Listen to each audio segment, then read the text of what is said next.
Imaginez voler à basse altitude à 30 mètres, complètement exposé, suspendu à moitié hors de votre hélicoptère, derrière votre mitrailleuse avec 2000 cartouches entre vos jambes, scrutant le terrain à la recherche de cibles, votre arme étant votre seule protection.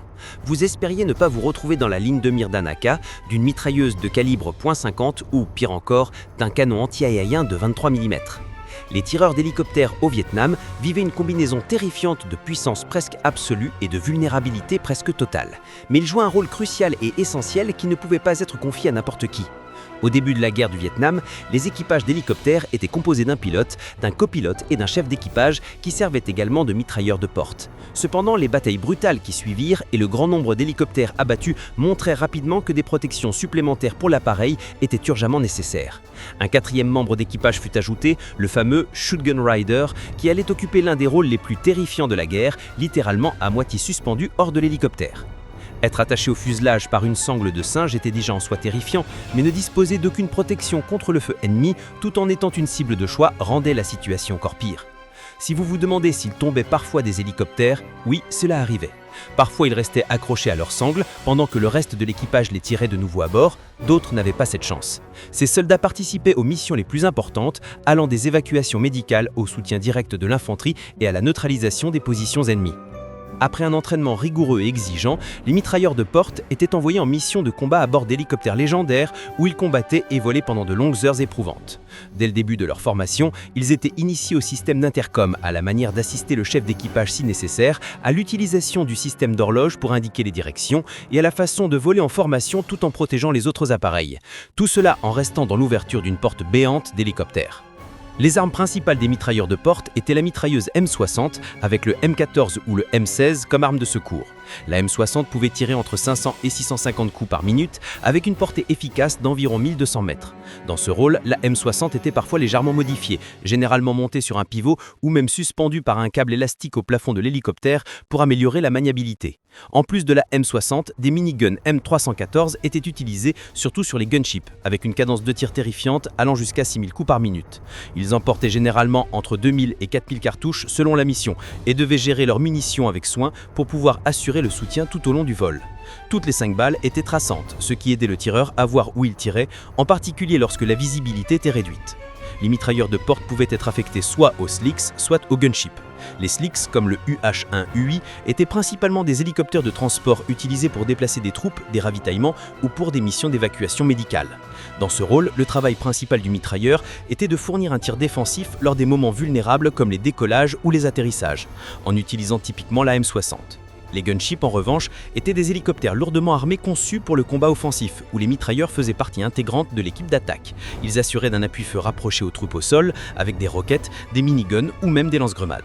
Des tentatives furent faites de monter des mitrailleuses de calibre .50 sur les hélicoptères, mais elles s'avérèrent trop lourdes pour ce rôle.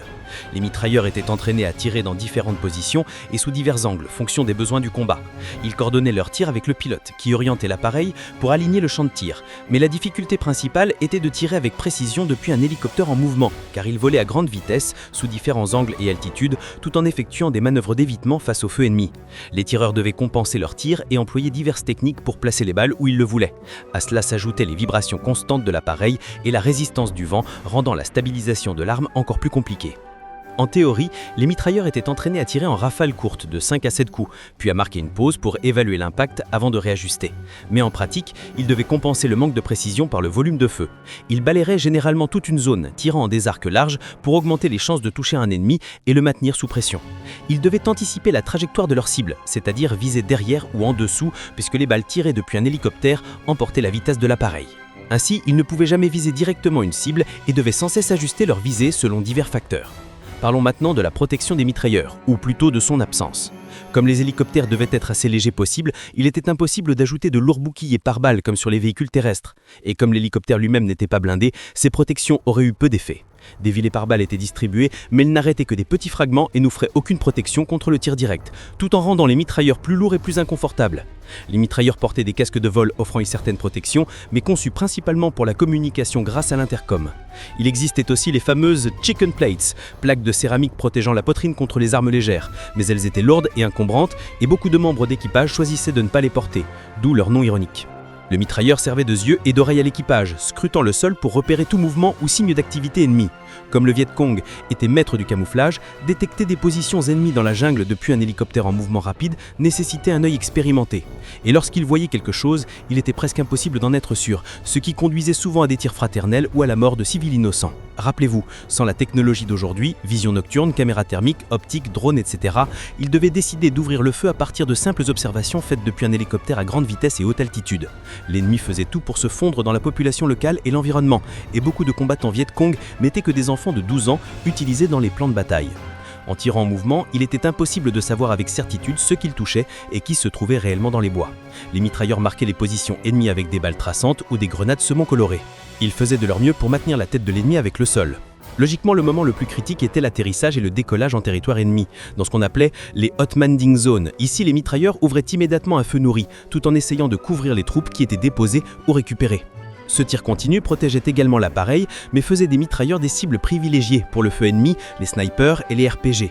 Bien qu'ils devaient maintenir le feu constant, ils devaient également gérer leurs munitions avec prudence pour en avoir suffisamment durant l'opération.